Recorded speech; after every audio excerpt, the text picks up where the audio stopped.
near me when my light is low, when the blood creeps and the nerves prick and tingle and the heart is sick and all the wheels of being slow.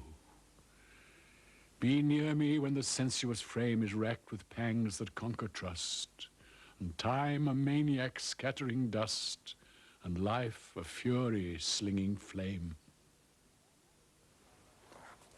The man who wrote those lines, Alfred Tennyson, suffered the greatest emotional blow of his life in his early 20s. It was that blow which caused him to write the long elegy from which the lines come. But in order to see Tennyson, and indeed the whole Victorian age, in perspective, we have to go back closer to the time at which they were written. For Tennyson's In Memoriam, like Wordsworth's Prelude, wasn't published until 1850. In 1837, when Victoria became queen, she inherited as poet laureate a poet who by then seemed only slightly less ludicrous than Henry James Pye, his predecessor. Robert Southey had been pouring out vast quantities of verse and prose for more years than most people could remember.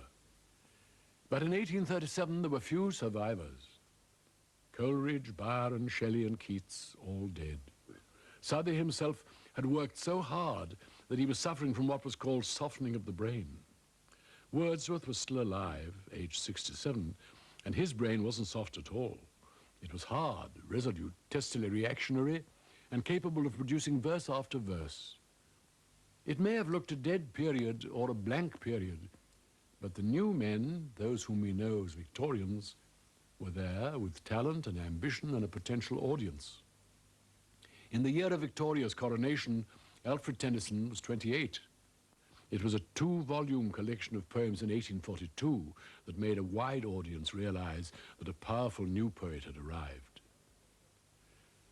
But Alfred himself was still suffering the blow I mentioned at the beginning of this program, the death of his close friend, Arthur Hallam. Both were in their early 20s when Hallam died. They'd been at Cambridge together, and what had grown between them was what a later, more prurient age might call homosexual love, totally unphysical, but highly emotional in its devotion. Within a few weeks of Hallam's death, Tennyson began to write an elegiac poem, In Memoriam, which was to occupy him on and off the next 12 or 15 years. Here are 5 sections from what Tennyson himself was to call many years later as being rather the cry of the whole human race than mine.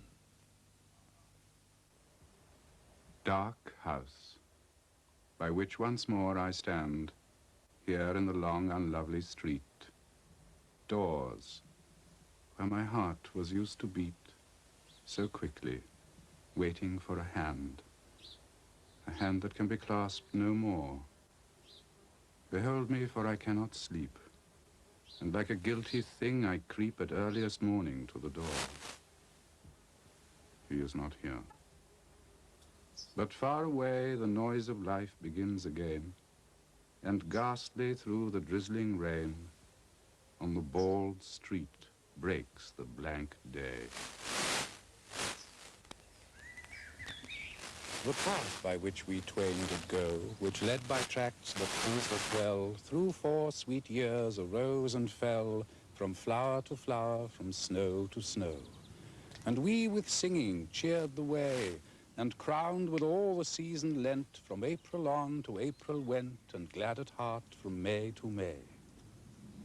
But where the path we walked began to slant the 5th autumnal slope, as we descended following hope, there sat the shadow feared of man, who broke our fair companionship, and spread his mantle dark and cold, and wrapped thee formless in the fold, and dulled the murmur on thy lip, and bore thee where I could not see nor follow, though I walk in haste, and think that somewhere in the waste the shadow sits and waits for me.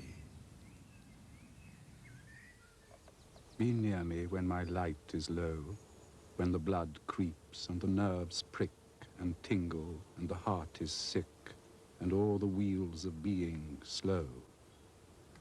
Be near me when the sensuous frame is racked with pangs that conquer trust, and time, a maniac scattering dust, and life, a fury slinging flame. Be near me when my faith is dry, and men the flies of latter spring that lay their eggs and sting and sing and weave their petty cells and die. Be near me when I fade away, to point the term of human strife, and on the low dark verge of life, the twilight of eternal day. Unwatched, the garden bough shall sway, the tender blossom flutter down. Unloved, that beech will gather brown, this maple burn itself away. Unloved, the sunflower, shining fair, ray round with flames her disk of seed, and many a rose carnation feed with summer spice the humming air. Unloved by many a sandy bar, the brook shall babble down the plain. At noon, or when the lesser wane is twisting round the polar star. Uncared for, gird the windy grove, and flood the haunts of hern and crake, or into silver arrows break the sailing moon in creek and cove. Till from the garden and the wild a fresh association blow, and year by year the landscape grow familiar to the stranger's child. As year by year the labourer tills his wonted glebe or lops the glades, and year by year our memory fades from all the circle of the hills. Doors, where my heart was used to beat so quickly, not as one that weeps, I come once more. The city sleeps.